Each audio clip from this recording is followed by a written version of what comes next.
नमस्कार, स्वागत है आपका हमारे YouTube channel commerce net classes में। आप मेरे बारे में स्लाइड में देख सकते हैं। मैं यहाँ पे एनटीए यूजीसी नेट का पेपर 1 और पेपर 2 कॉमर्स को पढ़ाने वाली हूँ। इसमें सभी टॉपिक्स और सभी यूनिट्स जो है वो बारी-बारी से आते रहेंगे। आज की इस क्लास में हम लोग पढ़ने वाले हैं वर्ल्ड बैंक के बारे में, जिसमें हम लोग उसके छोटे-छोटे पॉइंट्स को पढ़ेंगे जो हमारे एग्ज़ाम के पॉइंट ऑफ व्यू से इम्पोर्टेंट है। सिर्फ उन्हीं पॉइंट्स को हम लोग कवर करने वाले हैं। आइए शुरू करते हैं। तो फिर वर्ल्ड बैंक क्या है? सबसे पहले अगर बात करें वर्ल्ड बैंक का कि बना कब हुआ, तो फॉर्मेशन उसका है 27 दिसंबर 1945 को। ये जब वर्ल्ड वॉर हुआ था उसके बाद में इस वर्ल्ड बैंक का जो है वो इस्टेब्लिश किया गया था।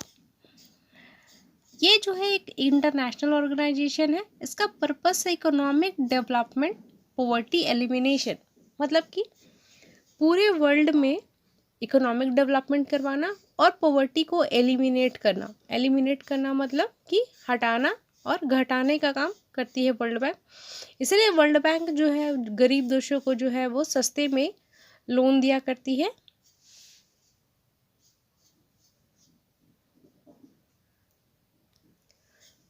वर्ल्ड बैंक की 5 एजेंसीज हैं: IBRD, IDA, IFSC, मीगा and ICSID।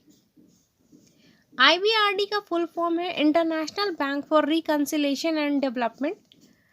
Actually world Bank को इस नाम से भी जाना जाता है।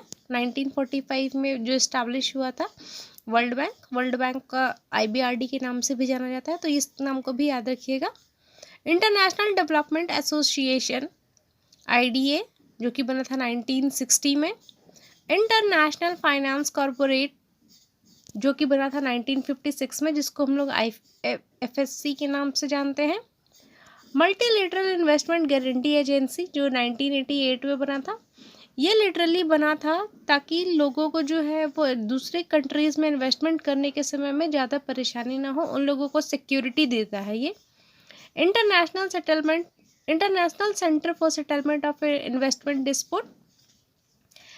इसमें जो है हम लोग बात करते हैं, अगर दो कंट्रीज़ के बीच में ट्रेड हो रहा था और अगर उसके बीच में किसी तरीके का डिस्प्यूट हो जाता है तो उसका सेटलमेंट के लिए ये एजेंसी जो है वो वर्क करता है, जिसका कि इस्टेब्लिशमेंट 1966 में हुआ था।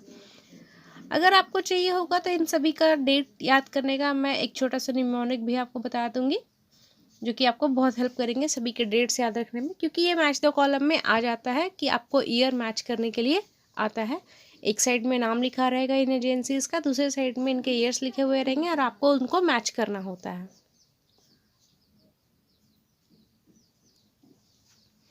अब अगर बात करें ऑब्जेक्टिव्स का, तो रिकंस्ट्रक्शन एंड डेवलपमेंट, जैसा कि मैंने कहा कि वर्ल्ड बैंक जो है वो वर्ल्ड वॉर के बाद में हुआ था, इसीलिए जो कंट्रीज़ जो है वो जिन कंट्रीज़ का नुकसान हुआ था उन सभी को रिकंस्ट्रक्ट और डेवलप करने का काम किया।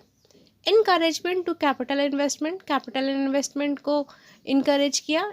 इनकरेजमेंट टू इंटरनेशनल ट्रेड इसमें शुरू किया गया। Establishment of peace in time economy, इसके बाद से कोशिश किया गया कि हर जगह पे पीस जो है वो बना हुआ रहे, इकोनॉमी के नज़र से किसी के बीच में लड़ाई ना हो। इन्वायरमेंटल प्रोटेक्शन, ये भी एक वर्ल्ड बैंक का ऑब्जेक्टिव्स में से है कि वर्ल्ड बैंक जो है सिर्फ वो पैसे को लेकर के ही नहीं, इन्वायरमेंट को लेकर के भी सचेत रहता है। वर्ल्ड बैंक जो है वो आपके हेल्थ इश्यूज़, एजुकेशन, डेवलपमेंट में सारे आ जाते हैं। ऐसा नहीं कि सिर्फ इकोनॉमिक टर्म में जो होते हैं उन्हीं को हम लोग वर्ल्ड बैंक में कंसिडर करेंगे कि वर्ल्ड बैंक का ये काम है, नहीं। वर्ल्ड बैंक में जो है वो आपका स्टडीज़ जो है बेसिक है, हंगर है, पॉवर्टी है, सब कुछ उसमें इंक्लूडेड हो जाता है। जो भी बेसिक नीड आते हैं वो, जैसे कि आपने millennium development goal, sustainable development goal, SDR और MDR जिसको नाम से जानते हैं, वो सब भी वर्ल्ड बैंक के ही अंदर में आता है। वो सब वर्ल्ड बैंक के ही इनिशिएटिव है। नेक्स्ट है फंक्शन ऑफ वर्ल्ड बैंक। अब वर्ल्ड बैंक का फंक्शन क्या है? To advance the loan. World Bank जो है वो लोन देता है, डायरेक्ट लोन भी देता है, गारंटी लोन भी देता है एंड जॉइंट लोन भी देता है। डायरेक्ट लोन, डायरेक्टली किसी को लोन दिया, किसी को दूसरा है गारंटी किसी को दे दिया लोन के बदले में। फिर जॉइंट लोन हो सकता है कि किसी के साथ में मिल करके भी लोन दे दे।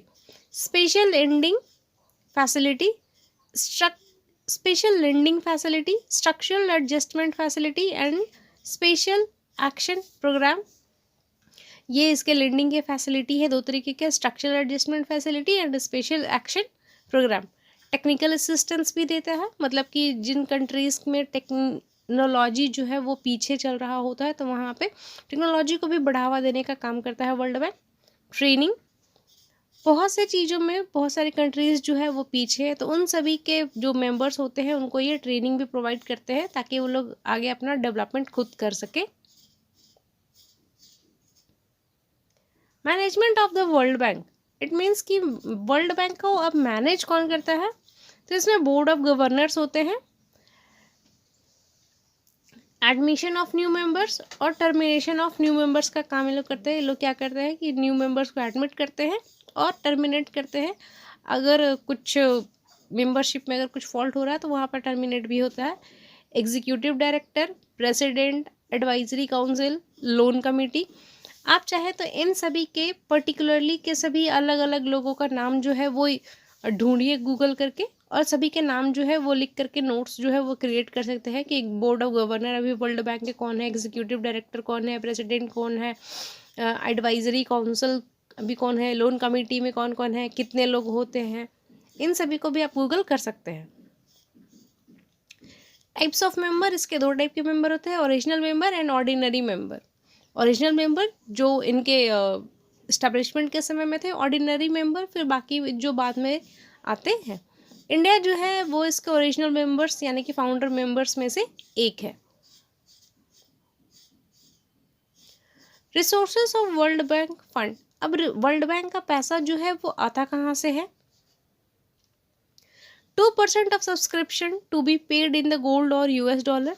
अगर वर्ल्ड बैंक को अगर एसडीआर जो होता है, स्पेशल ड्रॉइंग राइट जिसको हम लोग बोलते हैं, उसके लिए जो है वो 2% जो सब्सक्रिप्शन का पैसा होता है वो गोल्ड में या फिर यूएस डॉलर में पे करना होता है। 18% जो है मेंबर कंट्रीज़ जो है वो अपने करेंसीज पे करती है। अगर इंडिया कर रहा है तो अपना रुपीज़ में पे करेगा, अगर चाइना कर रहा है तो अपना युआन में पे करेगा 18% को। बाकी के 80% जो है वो कॉलिफ होते हैं। अगर वर्ल्ड बैंक को ज़रूरत पड़ेगा तो वो मांगेंगे। When required to meet the banks obligation, जब बैंक्स के ऑब्लिगेशन को पूरा करने के लिए पैसे की ज़रूरत होगा तो वर्ल्ड बैंक खुद मांग लेगा। सक्सेस, अब वर्ल्ड बैंक ने अभी तक में 1945 से लेकर के अभी तक में क्या क्या सक्सेस जो है वो हासिल किया है। सबसे फर्स्ट है efficiently provide loan. World Bank जो है वो बहुत सारे कंट्रीज़ को अभी तक में सक्सेसफुली जो है वो लोन प्रोवाइड कर चुका है। Proper assistant to underdeveloped countries, जो अंडर डेवलप्ड कंट्रीज़ हैं उनके असिस्टेंस कर रही है अभी तक और बहुत अच्छे से चल रहा है सब कुछ। इस्टेब्लिशमेंट ऑफ सब्सिडियरी इंस्टीट्यूशन, इसके और भी सब्सिडियरी इंस्टीट्यूशन जो है वो इस्टेब्लिश किए गए हैं। Training institute, economic development institution, training institute इसके जो है वो इकोनॉमिक डेवलपमेंट इंस्टीट्यूशन जो है वो कैसे इकोनॉमी को डेवलप किया जाए उसके लिए सभी को वहाँ पे ट्रेनिंग भी सभी कंट्रीज़ को मिलते रहती है कंटिन्यूअसली। क्रिटिसिज्म, अब क्यों क्रिटिसाइज होता है world bank. Discriminatory treatment, world bank क्योंकि जो है वो बेसिकली अमेरिका के लोगों ने बनाया था, और तो अमेरिकन्स जो है या फिर जो उसके जो मेन फाउंडर मेंबर्स जो है वो इस चीज़ का फ़ायदा उठाना चाहते हैं, इसीलिए दो तरीके के थोड़े से भेदभाव हो जाते हैं। Loan for agriculture development only to underdeveloped countries, agricultural loan जो है वो सिर्फ अंडर डेवलप्ड कंट्रीज़ को मिलते हैं। डिले इन एग्जीक्यूशन, क्योंकि हर डिसीजन लेने में बहुत समय लगता है इसलिए डिले इन एग्जीक्यूशन है। कॉम्प्लेक्स प्रोसीड्यूर इसका जो है वो बहुत ही ज़्यादा कॉम्प्लेक्स है। ये सारे इसके जो है वो क्रिटिसिज्म है। आप जब भी पढ़ रहे होते हैं तो आप उनके सभी क्रिटिसिज्म और उसके सक्सेस को ध्यान से पढ़ेंगे कि इससे क्वेश्चंस बहुत ज़्यादा बनते हैं। असर्शन एंड रीजन के क्वेश्चन जो है, असर्शन और रीजनिंग के क्वेश्चन जो है वो इसी से बनते हैं ज़्यादातर। अब इंडिया का जो है वो वर्ल्ड बैंक के साथ में कैसे रिश्ते हैं, तो इंडिया को भी फाइनेंशियल असिस्टेंस मिला हुआ है, डिज़ास्टर असिस्टेंस मिला हुआ है, टेक्निकल एड एंड ट्रेनिंग मिलते रहता है, सर्वे टीम इंडिया को भी प्रोवाइड होता है, हेल्प नॉन गवर्नमेंट ऑर्गेनाइजेशन। सबसे पहली बात है कि ये जो है वो नॉन गवर्नमेंट ऑर्गेनाइजेशन जो होते हैं उन सभी को भी हेल्प करते हैं। इसमें से दो है national leprosy elimination and basic education project. Advantage of membership of associate institution of the world Bank. अब ये एसोसिएट इंस्टीट्यूशन का मेंबर होने की वजह से बहुत सारे एडवांटेजेस जो है वो इंडिया को भी मिलते रहता है। Criticism of World bank in India. अब इंडिया में वर्ल्ड बैंक को क्यों क्रिटिसाइज किया जाता है, इंडिया की नज़र से कैसे जो है वो वर्ल्ड बैंक अच्छा नहीं काम करता है या फिर उसको क्रिटिसाइज किया जा सकता है। World bank is largely responsible for the economic reform. India का जो इकोनॉमिक है उसके लिए वर्ल्ड बैंक जो है वो बहुत रिस्पॉन्सिबल रहता है, क्योंकि बहुत बार जो है वो इंडिया की करेंसीज वगैरह को भी डाउन किया गया है, इसकी वैल्यू को जो है वो डाउन किया गया है। तो इन सभी में इकोनॉमिक रिफॉर्म्स में वर्ल्ड बैंक जो है वो आते रहता है। Give more importance to the development of private sector. World Bank जो है वो ज़्यादातर प्राइवेट सेक्टर को डेवलप करने का कोशिश करता है। It is argued that India independence on the world bank is increasing. ऐसा आर्ग्यू किया जाता है कि इंडिया जो है उसका डिपेंडेंस, यानी कि इंडिया जो है वो वर्ल्ड बैंक पे बहुत ही ज़्यादा डिपेंडेंट होते चला जा रहा है।